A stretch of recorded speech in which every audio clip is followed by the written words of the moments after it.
महाभारत काल के पांडवों का वनवास इतिहास का वह अध्याय है जो केवल धार्मिक कथा नहीं बल्कि भारतीय भूगोल, संस्कृति और पुरातत्व से गहराई से जुड़ा हुआ है। वनवास की शुरुआत हस्तिनापुर से होती है, जब द्यूत क्रीड़ा में दुर्योधन और शकुनी की छलनीति के कारण पांडवों ने अपना राजपाट, धन और सम्मान सब कुछ खो दिया। यह घटना लगभग 3000 ईसा पूर्व मानी जाती है और आज भी उत्तर प्रदेश के मेरठ जिले में स्थित हस्तिनापुर इस प्राचीन घटना का साक्षी है। पुरातत्व विभाग द्वारा की गई खुदाइयों में यहां से मिट्टी के बर्तन, सिक्के और उस युग की सभ्यता के अवशेष मिले हैं जो महाभारत काल से मेल खाते हैं।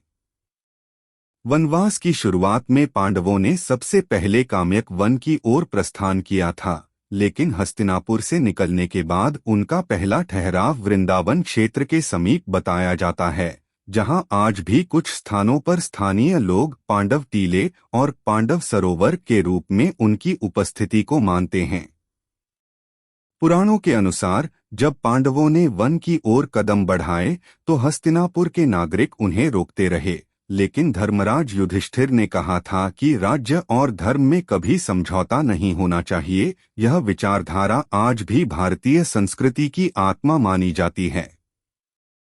भूगर्भीय साक्ष्य बताते हैं कि हस्तिनापुर का पुराना नगर कभी गंगा के किनारे बसा था, लेकिन नदी के प्रवाह परिवर्तन के कारण वह नगर नष्ट हुआ। पुरातत्व सर्वेक्षण विभाग एएसआई की रिपोर्टों में उल्लेख है कि हस्तिनापुर में खुदाई के दौरान पेंटेड ग्रे वेयर पीजीडब्ल्यू सभ्यता के चिन्ह मिले, जो 1100-500 ईसा पूर्व की सभ्यता मानी जाती है, वही काल जिसे महाभारत से जोड़ा जाता है। स्थानीय मंदिरों जैसे पांडवनाथ मंदिर और विदुर तीर्थ आज भी इस कथा से जुड़े हैं। विदुर तीर्थ वह स्थान माना जाता है जहां विदुर ने वनवास के समय पांडवों से मिलकर उन्हें धर्म पालन का मार्ग बताया था। पास ही विदुर कुटी में आज भी एक छोटा आश्रम है, जहां साधक यह मानते हैं कि पांडव वनवास के प्रारंभ में कुछ समय रुके थे। जनश्रुतियों के अनुसार भीम ने यहां पास के क्षेत्र में भीम की गदा नामक चट्टान पर अपने अस्त्र का निशान छोड़ा था। वैज्ञानिक दृष्टि से भी यह क्षेत्र दिलचस्प है। यहाँ की मिट्टी में आयरन और सिलिका की मात्रा अत्यधिक है, जो यह दर्शाती है कि कभी यहाँ लौह युग की गतिविधियां प्रचलित थीं। कुछ पुरातत्वविदों का मानना है कि हस्तिनापुर से लेकर वृंदावन और मथुरा तक फैले ये स्थान वास्तव में महाभारत काल के मार्गों से मेल खाते हैं। इस यात्रा का पहला चरण केवल धार्मिक नहीं बल्कि भौगोलिक और सांस्कृतिक परिवर्तन का प्रतीक था, जब राजसी जीवन से निकलकर पांडवों ने वन का जीवन स्वीकार किया। यह परिवर्तन भारतीय इतिहास में नैतिकता, त्याग और न्याय के सबसे बड़े उदाहरणों में गिना जाता है। आज हस्तिनापुर जाकर जो व्यक्ति वहां के प्राचीन अवशेष, पांडवनाथ मंदिर और पुराने खंडहरों को देखता है, उसे यह महसूस होता है कि यह केवल कहानी नहीं बल्कि वास्तविक इतिहास की वह परत है जो आज भी मिट्टी में दबे सच के रूप में जीवित है। वनवास का दूसरा चरण पांडवों की यात्रा को लेकर हमें काम्यक वन और कुरुक्षेत्र क्षेत्र की ओर ले जाता है, जहां अनेक ऐतिहासिक और पुरातात्विक साक्ष्य आज भी उनके निवास और साधना के प्रमाण के रूप में मौजूद हैं। महाभारत के अनुसार हस्तिनापुर से प्रस्थान करने के बाद पांडवों ने जिस प्रथम वन में डेरा डाला था वह काम्यक वन था, जो सरस्वती नदी के तट पर स्थित बताया गया है।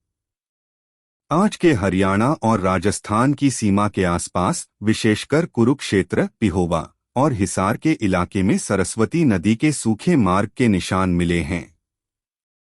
भारतीय अंतरिक्ष अनुसंधान संगठन इसरो और पुरातत्व सर्वेक्षण विभाग एएसआई की संयुक्त रिपोर्टों के अनुसार उपग्रह छवियों से सरस्वती नदी का पुराना प्रवाह मार्ग स्पष्ट रूप से देखा गया है, वही नदी जिसके किनारे काम्यक वन स्थित था। पांडवों ने इस वन में कई वर्ष बिताए और यहीं पर अर्जुन ने महर्षि लोमश के मार्गदर्शन में अनेक दिव्य अस्त्रों की साधना प्रारंभ की थी। इस क्षेत्र के पास ही बनगाम, हरियाणा और भिवानी के पास सियानी गांव में अर्जुन कुंड और पांडव गुफा नामक स्थल हैं, जिन्हें स्थानीय परंपराएं अर्जुन की तपस्थली मानती हैं। पुरातात्विक खुदाइयों में यहां से महाभारत काल के मृद्भांड, धातु के औजार और ईंटों के ढांचे मिले हैं जो पेंटेड ग्रे वेयर (PGW) सभ्यता के हैं। कुरुक्षेत्र का उल्लेख केवल युद्धभूमि के रूप में नहीं बल्कि तपस्या स्थल के रूप में भी हुआ है। अर्जुन द्वारा इंद्र के वरदान से दिव्यास्त्र प्राप्त करने का प्रसंग भी इसी क्षेत्र से जुड़ा है। पांडवों के साथ इस समय भगवान श्री कृष्ण भी कई बार संवाद के लिए आए थे और स्थानीय मान्यता है कि आज के कमयक वन क्षेत्र के पास कपाल मोचन तीर्थ में कृष्ण और पांडवों की बैठक हुई थी। भूवैज्ञानिक प्रमाण बताते हैं कि सरस्वती नदी वास्तव में कभी यहाँ बहती थी और उस नदी के किनारे बने कई सरोवर जैसे भीष्म सरोवर, बाण गंगा सरोवर और कमयक तीर्थ आज भी विद्यमान हैं। इन स्थलों का वर्णन वैदिक ग्रंथों और महाभारत के वन पर्व में मिलता है। इस वनवास काल के दौरान पांडवों ने पहली बार यह अनुभव किया कि उनका जीवन केवल संघर्ष नहीं बल्कि आत्मज्ञान की यात्रा भी है।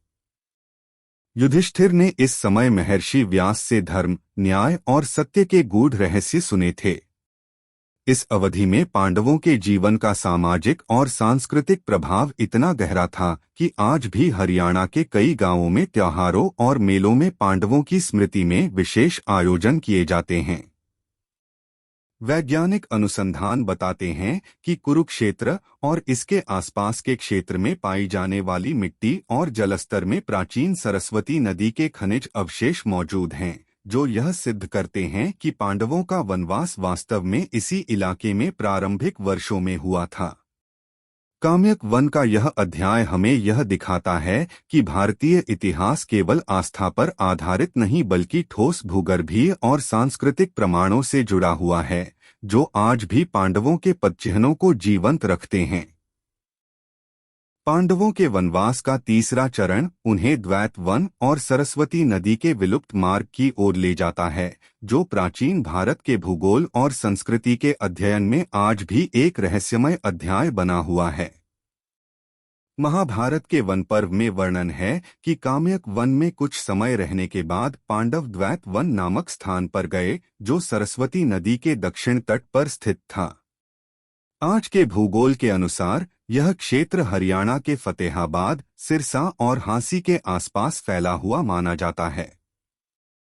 सरस्वती नदी, जो अब विलुप्त हो चुकी है, वास्तव में कभी गंगा और यमुना के समान ही भारत की प्रमुख नदियों में गिनी जाती थी।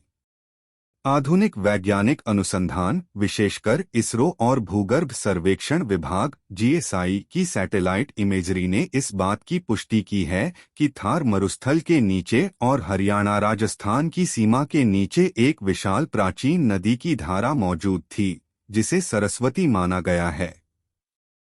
द्वैत वन का नाम संभवतः इसी नदी के दो तटों के बीच बसे क्षेत्र से पड़ा था। पांडवों ने यहाँ कई ऋषियों के आश्रमों में समय बिताया था, जिनमें महर्षि गौतम और महर्षि व्यास के शिष्य भी शामिल थे। द्वैत वन में अर्जुन ने दिव्यास्त्रों की साधना जारी रखी, जबकि भीम और नकुल सहदेव ने स्थानीय जनजातियों की रक्षा की। इस क्षेत्र में आज भी कई गांव पांडव टिल्ला, भीम का कुआं और अर्जुन की गुफा के नाम से प्रसिद्ध हैं। हरियाणा के सिरसा जिले में स्थित सुरयानवल गांव के पास एक स्थान है जहां मिट्टी की खुदाई के दौरान पुरातात्विक वस्तुएं, राख और लकड़ी के अवशेष मिले हैं, जो हजारों वर्ष पुराने बताए जाते हैं और जिन्हें स्थानीय परंपरा में पांडवों से जोड़ा जाता है। वैज्ञानिक दृष्टि से देखा जाए तो सरस्वती नदी का सूखना भारतीय उपमहाद्वीप के जलवायु परिवर्तन से जुड़ा है और इसी परिवर्तन के कारण पांडवों का यह क्षेत्र धीरे धीरे बंजर होता गया। पुराणों में उल्लेख है कि द्वैत वन में ही युधिष्ठिर ने ऋषि लोमश से यह प्रश्न पूछा था कि मानव जीवन में सबसे बड़ा धर्म क्या है, और उत्तर मिला था सत्य और सहनशीलता। यह संवाद केवल धार्मिक शिक्षा नहीं बल्कि उस समय के समाज की नैतिक जड़ों को दर्शाता है। आधुनिक पुरातत्वविदों जैसे डॉक्टर एस आर राव और डॉक्टर बी बी लाल ने अपने शोध में यह बताया है कि सरस्वती नदी के किनारे बसे प्राचीन स्थलों जैसे कालीबंगा, राखीगढ़ी, बनवाली में जो वस्तुएं मिली वे सिंधु घाटी सभ्यता से भी जुड़ती हैं, जिससे यह संभावना मजबूत होती है कि द्वैत वन वास्तव में एक समृद्ध क्षेत्र था। इस क्षेत्र की मिट्टी में पाए गए कार्बन डेटिंग नमूनों से पता चला है कि यहाँ मानव बसावट लगभग 2000 से 3000 ईसा पूर्व की है, जो महाभारत काल के समान समय सीमा में आती है। यह सब साक्ष्य यह सिद्ध करते हैं कि पांडवों का द्वैत वन में रहना केवल पौराणिक कथा नहीं बल्कि एक ऐतिहासिक सत्य का अंश है, जो आज भी भूगोल, विज्ञान और पुरातत्व के संगम पर खड़ा है। सरस्वती नदी का गायब हो जाना और पांडवों का उस भूमि से आगे बढ़ना भारतीय इतिहास का वह बिंदु था जहां प्रकृति और मानव संघर्ष का संतुलन टूटता दिखा, और यह हमें याद दिलाता है कि सभ्यताएं केवल वीरता से नहीं बल्कि पर्यावरण के साथ संतुलन से जीवित रहती हैं। पांडवों के वनवास का चौथा चरण उन्हें उत्तर भारत से निकलकर राजस्थान और अलवर क्षेत्र के रास्ते विराट नगर तक ले जाता है, जो आज के राजस्थान के बैराठ, जयपुर के पास के रूप में जाना जाता है। यही वह स्थान था जहां पांडवों ने अपने वनवास के अंतिम 1 वर्ष अज्ञातवास बिताया था, जब उन्हें अपनी पहचान छिपाकर रहना था। पुरातत्व सर्वेक्षण विभाग एएसआई और राजस्थान सरकार द्वारा किए गए सर्वेक्षणों में इस क्षेत्र के अनेक स्थलों को महाभारत काल से जोड़ा गया है। विराट नगर में आज भी भीम की गदा, कीचक का महल और पांडव गुफाएं नामक स्थान मौजूद हैं, जिनके बारे में स्थानीय लोगों का विश्वास है कि यह वही स्थल हैं जहां पांडवों ने छद्मवेश में निवास किया था। ऐतिहासिक दृष्टि से देखें तो विराट नगर प्राचीन काल में मत्स्य राज्य की राजधानी थी, जिसके राजा विराट ने पांडवों को शरण दी थी। युधिष्ठिर ने यहाँ कंक नाम से, भीम ने बलवंत नाम से, अर्जुन ने बृहनलाप नाम से, नकुल ने ग्रंथिक और सहदेव ने तनत्री नाम से सेवा की थी। पुरातात्विक साक्ष्य बताते हैं कि विराट नगर में मिले प्राचीन स्तूप, ईंटों के ढांचे और लौह उपकरण 2000 से 3000 वर्ष पुराने हैं, जो महाभारत काल की सभ्यता से मेल खाते हैं। यहाँ पाए गए अशोकन एडिक्ट्स यानी अशोक के शिलालेख भी इस क्षेत्र के ऐतिहासिक महत्व को और बढ़ाते हैं, जो यह सिद्ध करते हैं कि यह नगर प्राचीन काल से ही एक प्रमुख सांस्कृतिक और राजनीतिक केंद्र रहा है। कीचक का महल नामक संरचना में विशाल पत्थरों से बनी दीवारें हैं, जिन पर हथियारों के निशान आज भी देखे जा सकते हैं, और माना जाता है कि यहीं भीम ने द्रौपदी की रक्षा के लिए कीचक का वध किया था। पास ही भीम की गदा नामक एक विशाल चट्टान है, जिसका आकार गदा जैसा है, और यह लोक कथाओं के साथ साथ भूवैज्ञानिक दृष्टि से भी अद्वितीय है। राजस्थान विश्वविद्यालय के इतिहास विभाग द्वारा किए गए अध्ययन में यह निष्कर्ष निकाला गया है कि बैराठ क्षेत्र की मिट्टी और उसमें पाए गए धात्विक अवशेष महाभारत के वर्णित लौह युग से मेल खाते हैं। इस क्षेत्र में पाए जाने वाले बायरात टेम्पल और पांडव केव्स की संरचना भी यह संकेत देती है कि यह स्थान उस युग की वास्तुकला और जीवन शैली का जीता जागता प्रमाण है। विराट नगर का यह काल पांडवों के जीवन में रणनीति, संयम और आत्मसंयम का प्रतीक था, क्योंकि उन्हें अपनी पहचान छिपाते हुए सामान्य जीवन व्यतीत करना पड़ा। यह काल हमें यह सिखाता है कि जीवन में कभी कभी सबसे बड़ी जीत तब होती है जब व्यक्ति अपनी शक्ति को संयम में रखता है। आज भी जो व्यक्ति विराट नगर की पहाड़ियों पर जाता है, उसे ऐसा अनुभव होता है जैसे समय रुक गया हो और इतिहास की प्रतिध्वनि अब भी उन चट्टानों में गूंज रही हो, जहां कभी पांडवों ने अपने जीवन का सबसे चुनौतीपूर्ण वर्ष बिताया था। पांडवों के वनवास का 5वां चरण हमें हिमालय की गोद में स्थित मनाली और हिडिंबा देवी मंदिर की ओर ले जाता है, जहां भीम और हिडिंबा की गाथा न केवल स्थानीय संस्कृति में जीवित है, बल्कि उसके पुरातात्विक साक्ष्य भी आज तक मौजूद हैं। महाभारत के अनुसार जब पांडव लाक्षागृह की आग से बचकर भागे तो वे लंबे समय तक वन वन भटकते हुए अंततः कुल्लू घाटी पहुंचे, जहां उनका सामना हिडिंब नामक राक्षस और उसकी बहन हिडिंबा से हुआ। भीम ने हिडिंब राक्षस का वध किया और बाद में हिडिंबा से विवाह किया, जिससे घटोत्कच का जन्म हुआ। यह कथा केवल धार्मिक ग्रंथों में ही नहीं, बल्कि स्थानीय लोक कथाओं, मंदिरों और स्थलाकृतियों में भी दर्ज है। मनाली का हिडिंबा देवी मंदिर, जो देवदार के घने जंगलों के बीच स्थित है, लगभग 1553 ईस्वी में राजा बहादुर सिंह द्वारा निर्मित किया गया था, लेकिन इसकी पूजा परंपरा उससे हजारों वर्ष पुरानी मानी जाती है। मंदिर के भीतर लकड़ी की नक्काशी में भीम और हिडिंबा की कथा दर्शाई गई है, और पुरातात्विक विशेषज्ञों का मानना है कि यह क्षेत्र महाभारत काल से ही धार्मिक दृष्टि से महत्वपूर्ण रहा है। घटोत्कच मंदिर भी हिडिंबा मंदिर से कुछ दूरी पर स्थित है, और स्थानीय लोग इसे भीम के पुत्र की स्मृति में बने प्राचीन स्थलों में से एक मानते हैं। भूवैज्ञानिक अध्ययनों से यह सिद्ध हुआ है कि कुल्लू मनाली क्षेत्र में लगभग 4000 वर्ष पूर्व मानव बसावट के चिन्ह मौजूद थे, और यह संभावना है कि उसी काल में पांडवों ने यहाँ कुछ समय व्यतीत किया हो। पुरातत्व सर्वेक्षण विभाग ने इस क्षेत्र में पाए गए प्राचीन उपकरणों, मिट्टी के बर्तनों और पशु अस्थियों का विश्लेषण कर यह निष्कर्ष निकाला कि यहाँ लौह युगीन मानव सभ्यता सक्रिय थी। स्थानीय परंपराओं के अनुसार हिडिंबा देवी आज भी वन देवी मानी जाती हैं, और हर वर्ष मनाली में आयोजित धुंगरी उत्सव उसी कथा से जुड़ा है, जहां हजारों श्रद्धालु देवी की आराधना करने आते हैं। इस स्थल का सांस्कृतिक महत्व इतना गहरा है कि यह केवल एक धार्मिक केंद्र नहीं बल्कि भारत के प्राचीन इतिहास और हिमालयी सभ्यता के बीच पुल का कार्य करता है। हिमालय की घाटियों में आज भी कई स्थानों को पांडवशिला, भीम झरना और द्रौपदी ताल कहा जाता है, जिन्हें स्थानीय जनजातियां पांडवों की यात्रा मार्ग का हिस्सा मानती हैं। वैज्ञानिकों का मानना है कि मनाली की मिट्टी और शैल संरचना में जो लौह और तांबे के अंश पाए गए हैं, वे उस युग की मानवीय गतिविधियों का प्रमाण हैं, जो दर्शाते हैं कि यह क्षेत्र केवल पौराणिक स्थल नहीं बल्कि एक जीवंत ऐतिहासिक स्थान है।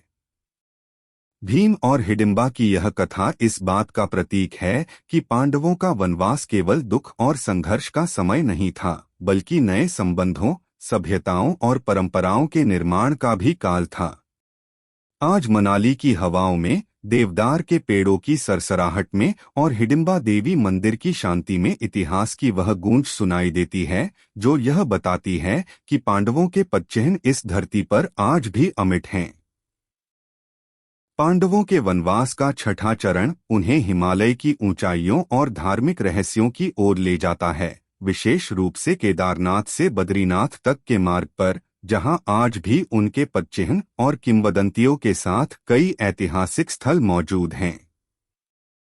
महाभारत के अनुसार वनवास के दौरान पांडवों ने तीर्थ यात्रा की भावना से हिमालय की ओर प्रस्थान किया और अनेक ऋषिमुनियों के आश्रमों में समय बिताया।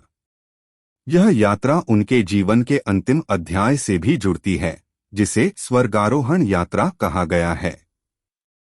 केदारनाथ क्षेत्र में स्थित भीम पुल, द्रौपदी की अंतिम यात्रा का मार्ग और पांडव सेरा जैसे स्थल आज भी इन घटनाओं के प्रमाण माने जाते हैं। केदारनाथ से लगभग 5 किलोमीटर दूर गौरीकुंड और त्रियुगी नारायण मंदिर स्थित हैं, जहां शिव और पार्वती के विवाह का उल्लेख मिलता है और कहा जाता है कि पांडवों ने इस क्षेत्र में तपस्या की थी। भीम पुल, जो बद्रीनाथ के पास माणा गांव में सरस्वती नदी पर एक विशाल प्राकृतिक चट्टान से बना है, को लेकर स्थानीय मान्यता है कि भीम ने द्रौपदी को नदी पार कराने के लिए यह पुल स्थापित किया था।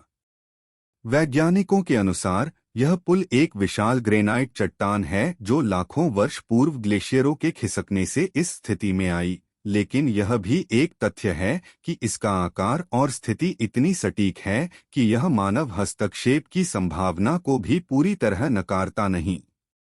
पास ही द्रौपदी की डांडी नामक स्थल है, जहां कहा जाता है कि द्रौपदी ने अपनी अंतिम सांस ली थी, और आगे स्वर्गारोहणी पर्वत है, जहां से युधिष्ठिर अकेले जीवित स्वर्ग की ओर बढ़े। यह पूरी यात्रा केवल धार्मिक महत्व नहीं रखती बल्कि भूगोल और इतिहास का जीवंत उदाहरण भी है। यहाँ के पत्थरों, ग्लेशियरों और प्राचीन मार्गों का अध्ययन करने वाले भूवैज्ञानिक यह मानते हैं कि इन रास्तों पर कभी मानव समूहों ने लंबा निवास किया होगा। पुरातत्व सर्वेक्षण विभाग द्वारा बद्रीनाथ मार्ग पर पाए गए कुछ पत्थर के ढांचे, अग्निकुंड और धात्विक औजार यह संकेत देते हैं कि इन स्थानों पर वैदिक काल में यज्ञ और साधना हुआ करते थे। माणा गांव, जो भारत का अंतिम गांव कहलाता है, के निवासियों में अब भी पांडव वंशज कहे जाने वाले समुदाय रहते हैं, जो अपने पूर्वजों की स्मृति में प्रतिवर्ष विशेष पूजा करते हैं। उनकी लोक कथाएं और भजन आज भी यह वर्णन करते हैं कि कैसे पांडवों ने इस क्षेत्र से स्वर्ग की यात्रा प्रारंभ की। हिमालयी भूभाग की जलवायु और मिट्टी के नमूनों के वैज्ञानिक विश्लेषण से भी यह प्रमाण मिलता है कि यहाँ कभी प्राचीन मानव सभ्यता बसी थी। यह स्थान न केवल अध्यात्म और श्रद्धा का प्रतीक है, बल्कि भारत के प्राचीन इतिहास का वह सजीव अध्याय है, जहाँ धार्मिक आस्था, प्राकृतिक सौंदर्य और ऐतिहासिक साक्ष्य एक साथ मिलते हैं। जब कोई यात्री भीम पुल पर खड़ा होकर सरस्वती नदी की गर्जना सुनता है, तो ऐसा लगता है जैसे समय खुद बोल रहा हो। वह युग, वह तपस्या और वह यात्रा आज भी इन पर्वतों की चुप्पी में सांस ले रही है, मानो पांडवों की आत्मा अभी भी हिमालय की चोटियों में अपने सत्य की रक्षा कर रही हो। पांडवों के वनवास का 7वां चरण उन्हें एकचक्रा नगरी से लेकर पंच द्रौपदी मंदिरों तक ले जाता है, जिनका ऐतिहासिक और सांस्कृतिक संबंध आज भी पूरे भारत में फैला हुआ है। महाभारत के अनुसार लाक्षागृह की आग से बचने के बाद पांडव सबसे पहले जिस स्थान पर कुछ समय के लिए रुके, वह बिहार के मोकामा के पास स्थित एकचक्रा नगरी थी, जिसे आज एकचक्रा धाम, बिहार के मुंगेर जिले के रूप में जाना जाता है। यही वह स्थान है जहां भीम ने राक्षस बकासुर का वध किया था, और स्थानीय परंपराओं में आज भी बकासुर तालाब और भीम की गदाशिला नामक स्थान मौजूद हैं। पुरातत्व सर्वेक्षण विभाग एएसआई की 1998 की रिपोर्ट में यहां से प्राचीन मिट्टी के बर्तन, लोहे के औजार और ईंटों के ढांचे मिले, जो 1000 ईसा पूर्व की सभ्यता से मेल खाते हैं। यह वही समय माना जाता है जब महाभारत का घटनाक्रम घटित हुआ था। एकचक्रा नगरी से पांडवों का संबंध इतना गहरा है कि यहाँ प्रतिवर्ष माघ मास में भीम मेला आयोजित किया जाता है, जहाँ हजारों लोग पांडवों की स्मृति में पूजा करते हैं। आगे चलकर जब पांडवों का विवाह द्रौपदी से हुआ, तो भारत के विभिन्न हिस्सों में द्रौपदी की स्मृति में बने पंच द्रौपदी मंदिर आज भी उनके अस्तित्व का प्रमाण देते हैं। इन 5 मंदिरों में प्रमुख हैं तिरुपति आंध्र प्रदेश का द्रौपदी अम्मन मंदिर, केरल का पंचाली अम्मन मंदिर, कर्नाटक के बेलूर का द्रौपदी देवी मंदिर, तमिलनाडु के मेलाचेरुवलूर का द्रौपदी अम्मन कोविल और उत्तर प्रदेश के वाराणसी का द्रौपदी मंदिर। इन सभी मंदिरों की स्थापत्य शैली भिन्न होते हुए भी उनमें एक समानता है। सभी में 5 स्तंभ हैं, जो 5 पांडवों का प्रतीक माने जाते हैं। दक्षिण भारत के ये मंदिर केवल धार्मिक आस्था का केंद्र नहीं, बल्कि इस बात के जीवंत प्रमाण हैं कि महाभारत का प्रभाव केवल उत्तर भारत तक सीमित नहीं था, बल्कि पूरे उपमहाद्वीप की सांस्कृतिक जड़ों में समाया हुआ था। ऐतिहासिक दृष्टि से देखा जाए तो तिरुपति और केरल के मंदिरों की दीवारों पर द्रौपदी के विवाह और पांडवों के वनवास के दृश्य उकेरे गए हैं, जिनकी शैली 8वीं शताब्दी ईस्वी की चोलकालीन कला से मेल खाती है, परंतु उनकी कथा महाभारत काल की घटनाओं पर आधारित है। यह दर्शाता है कि पांडवों की स्मृति पीढ़ियों तक भारत के सांस्कृतिक ताने बाने में जीवित रही। एकचक्रा नगरी से लेकर दक्षिण भारत के इन मंदिरों तक की यह यात्रा हमें यह बताती है कि पांडवों का वनवास केवल भौगोलिक नहीं बल्कि सांस्कृतिक विस्तार का भी प्रतीक था, जहां धर्म, कला और लोक कथाएं एक साथ विकसित हुईं। वैज्ञानिक दृष्टि से भी इन स्थलों के आसपास किए गए खुदाई कार्यों में मिले अवशेष यह साबित करते हैं कि यहाँ हजारों वर्ष पूर्व मानव बसावट थी। जब कोई व्यक्ति एक चक्रा नगरी की मिट्टी को छूता है या द्रौपदी अम्मन मंदिर की घंटियों की ध्वनि सुनता है, तो ऐसा प्रतीत होता है जैसे इतिहास अब भी उन पवित्र ध्वनियों में जीवित है, मानो पांडवों और द्रौपदी की आत्माएं आज भी भारत की भूमि पर धर्म और सत्य की गूंज को बनाए रखे हुए हैं। पांडवों के वनवास का 8वां चरण हमें उत्तर भारत के रहस्यमयी हिमालयी क्षेत्रों की ओर ले जाता है, जहां स्थित है महर्षि व्यास की गुफा और उससे जुड़ा वह क्षेत्र जहां महाभारत की रचना स्वयं व्यास मुनि द्वारा की गई थी। यह गुफा उत्तराखंड के बद्रीनाथ से कुछ किलोमीटर दूर माणा गांव में स्थित है और यह स्थान न केवल धार्मिक दृष्टि से बल्कि ऐतिहासिक और सांस्कृतिक दृष्टिकोण से भी अत्यंत महत्वपूर्ण है। स्थानीय मान्यताओं और प्राचीन ग्रंथों के अनुसार पांडवों के वनवास काल में वे अनेक बार महर्षि व्यास से मिलने यहाँ आए थे और यही वह स्थान था जहाँ महर्षि ने भगवान गणेश को महाभारत लिखने के लिए कहा था।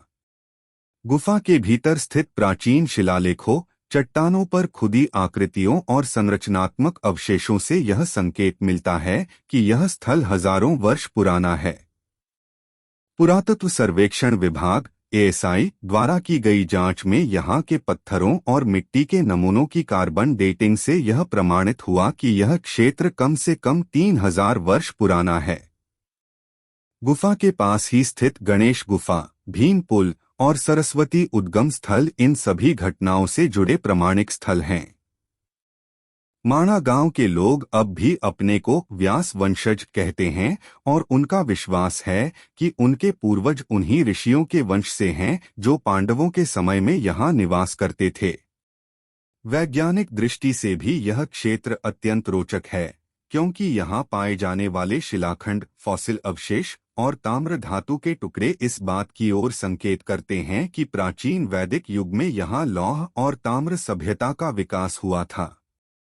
भारतीय पुरातत्ववेत्ता डॉक्टर बी लाल और डॉक्टर आर.एस. बिष्ट ने अपने शोध में कहा है कि व्यास गुफा के आसपास पाए गए पत्थर के औजार और संरचनाएं वैदिक कालीन मानव बस्तियों की पहचान कराती हैं। गुफा के भीतर आज भी एक प्राकृतिक ध्वनि गूंजती है और कहा जाता है कि ध्यानावस्था में बैठने वाले साधक आज भी उस कंपन को अनुभव कर सकते हैं, जिसे व्यासनाद कहा जाता है। इसके निकट ही सरस्वती नदी का उद्गम स्थल है, जो अब सूख चुका है, परंतु भूगर्भीय अध्ययन बताते हैं कि कभी यह नदी गुफा के पास से बहती थी, जिससे यह क्षेत्र अत्यंत उपजाऊ और धार्मिक गतिविधियों के लिए उपयुक्त था। पांडवों ने अपने वनवास के दौरान व्यास मुनि से धर्म, नीति और आत्मज्ञान के उपदेश यहीं प्राप्त किए थे। महाभारत के अनुसार युधिष्ठिर ने इसी गुफा के पास व्यास मुनि से पूछा था कि धर्म क्या है और अधर्म क्या, और यही संवाद आगे चलकर महाभारत का हृदय बन गया। यह स्थान आज भी उस महान संवाद और लेखन का प्रतीक है जिसने भारतीय संस्कृति को अमर कर दिया। जब कोई यात्री माणा गांव पहुंचकर व्यास गुफा के सामने खड़ा होता है, तो उसे ऐसा अनुभव होता है मानो समय ठहर गया हो, मानो वह उस युग में लौट आया हो जब पांडव, व्यास और गणेश स्वयं एक ही स्थान पर मानव इतिहास के सबसे महान ग्रंथ की रचना कर रहे थे। व्यास गुफा केवल एक स्थान नहीं, बल्कि वह पवित्र स्थल है जहां ज्ञान, धर्म और इतिहास ने एक साथ जन्म लिया था, और आज भी उसकी गूंज हिमालय की वादियों में सुनाई देती है। पांडवों के वनवास का 9वां रहस्यमय पड़ाव हमें लेकर जाता है कौरवों और पांडवों के अंतिम मिलन स्थल कुरुक्षेत्र की ओर, जो हरियाणा राज्य में स्थित है और आज भी भारतीय इतिहास और अध्यात्म का जीवित प्रतीक माना जाता है। बहुत कम लोग जानते हैं कि पांडवों ने युद्ध से पहले नहीं, बल्कि वनवास के दौरान भी कुरुक्षेत्र का भ्रमण किया था। वन पर्व और शल्य पर्व में उल्लेख मिलता है कि अपने 13वें वर्ष के अज्ञातवास से पूर्व पांडव कुछ समय के लिए कुरुक्षेत्र आए थे ताकि धर्म और युद्ध नीति पर विचार कर सकें। आज के ज्योतिसर, ब्रह्मसरोवर और भद्रकाली मंदिर जैसे स्थल उन घटनाओं से जुड़े माने जाते हैं। विशेष रूप से ज्योतिसर वह स्थान है जहां बाद में भगवान श्री कृष्ण ने अर्जुन को गीता का उपदेश दिया, लेकिन भूगर्भीय और ऐतिहासिक साक्ष्य बताते हैं कि यह क्षेत्र पहले से ही धार्मिक दृष्टि से अत्यंत पवित्र था। ASI archaeological survey of India द्वारा यहां की गई खुदाई में 2800 वर्ष पुराने मिट्टी के बर्तन, सिक्के और हथियार मिले हैं, जिनमें से कुछ पर कुरु और धर्म क्षेत्र जैसे शब्द खुदे हुए हैं। इससे यह प्रमाणित होता है कि यह क्षेत्र महाभारत काल में सक्रिय मानव बस्ती थी। कुरुक्षेत्र के ब्रह्मसरोवर के किनारे अब भी पांडव तीर्थ नामक एक पुरातन कुंड है, जिसके बारे में कहा जाता है कि वनवास के दौरान युधिष्ठिर ने यहीं से अपने भाइयों के साथ तपस्या की थी। स्थानीय लोगों के अनुसार यहाँ के जल में स्नान करने से पापों का क्षय होता है, क्योंकि पांडवों ने स्वयं यहाँ धार्मिक कर्म किए थे। वैज्ञानिक दृष्टि से देखें तो कुरुक्षेत्र के आसपास पाए गए लौह अवशेष और चावल के जले हुए दाने यह दर्शाते हैं कि यहाँ कभी वैदिक कालीन अनुष्ठान होते थे, जिनमें अग्नि और हवन की परंपरा प्रचलित थी। इस क्षेत्र में आज भी हर वर्ष गीता जयंती महोत्सव मनाया जाता है, जिसमें हजारों लोग उस ऐतिहासिक क्षण को स्मरण करते हैं जब धर्म और कर्म का ज्ञान पहली बार मनुष्य को मिला था। शोधकर्ताओं का मानना है कि पांडवों के वनवास के दौरान कुरुक्षेत्र केवल एक धार्मिक स्थल नहीं, बल्कि एक रणनीतिक केंद्र भी था जहां वे अपने भविष्य के युद्ध की योजना और राजनीति पर विचार करते थे। कहा जाता है कि भीम और अर्जुन ने यहाँ युद्ध प्रशिक्षण लिया था और नकुल सहदेव ने युद्ध घोड़ों की देखभाल का अभ्यास किया था। आज के समय में भी जब कोई व्यक्ति ब्रह्मसरोवर के जल को देखता है तो उसे यह एहसास होता है कि यह वही भूमि है जहां से धर्मयुद्ध का बीज पांडवों के वनवास काल में ही बोया गया था। इस स्थल के चारों ओर फैले शिलालेख, स्तंभ और प्राचीन मिट्टी के पात्र यह गवाही देते हैं कि कुरुक्षेत्र केवल महाभारत युद्ध का मैदान नहीं था, बल्कि यह उस आध्यात्मिक यात्रा का हिस्सा था जिसने पांडवों को धर्म, संयम और ज्ञान का मार्ग दिखाया। जब सूर्यास्त के समय ब्रह्मसरोवर का जल सुनहरी आभा में चमकता है तो ऐसा प्रतीत होता है जैसे स्वयं पांडवों की आत्माएं अब भी इस भूमि पर अपने धर्म यज्ञ की गूंज छोड़ गई हों, और यह वही गूंज है जो आज भी हर भारतीय के भीतर धर्म की ज्योति प्रज्वलित रखती है। पांडवों के वनवास का 10वां और अंतिम रहस्यमयी पड़ाव हमें ले जाता है स्वर्गारोहणी यात्रा की ओर, जो उत्तराखंड के बद्रीनाथ से शुरू होकर मनापास और आगे स्वर्गारोहणी शिखर तक जाती है। यह वही मार्ग है जहां से पांडवों ने अपने जीवन की अंतिम यात्रा आरंभ की थी। यह केवल एक धार्मिक कथा नहीं, बल्कि एक वास्तविक भौगोलिक मार्ग है जो आज भी अस्तित्व में है और जिसे पांडव मार्ग के नाम से जाना जाता है। इस मार्ग की लंबाई लगभग 35 किलोमीटर है और यह समुद्र तल से लगभग 19,000 फीट की ऊंचाई तक जाता है। पुरातत्व और भूगोल विशेषज्ञों के अनुसार यह रास्ता हिमालय की सबसे कठिन और खतरनाक ट्रेक्स में से एक है, पर आश्चर्यजनक रूप से इस मार्ग पर कई ऐसे स्थल मौजूद हैं जिनका उल्लेख महाभारत के महाप्रस्थानिक पर्व में मिलता है। लक्ष्मण गंगा, सत्यधारा, भीमपुल और स्वर्गारोहणी पर्वत जैसे स्थान इस यात्रा के ऐतिहासिक गवाह हैं। सबसे प्रसिद्ध है भीमपुल, एक विशाल पत्थर का पुल जो सरस्वती नदी पर स्थित है, और माना जाता है कि भीम ने अपनी गदा से यह पुल रखा था ताकि द्रौपदी और अन्य पांडव आगे जा सकें।